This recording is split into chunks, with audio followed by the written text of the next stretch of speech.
गाना देखे खातिर हमार चैनल के सब्सक्राइब करी और बेल आइकन के जरूर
हमारा सखी मिल जाई हो बगिया सन फुलवा हमर हो अंगना खिल जाई हो।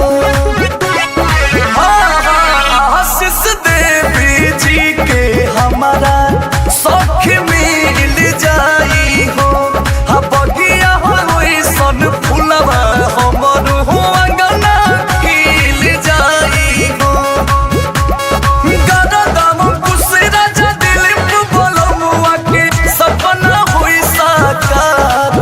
सखी भोरे हो भोरे बेटा मांगे अचारा पसार सखी भोरे हो भोरे बेटा मांगे अचारा पसार सखी भोरे हो भोरे सहिया के संगे जब माई के दुआरिया लेके चुनर चटका सखी भोरे हो भोरे।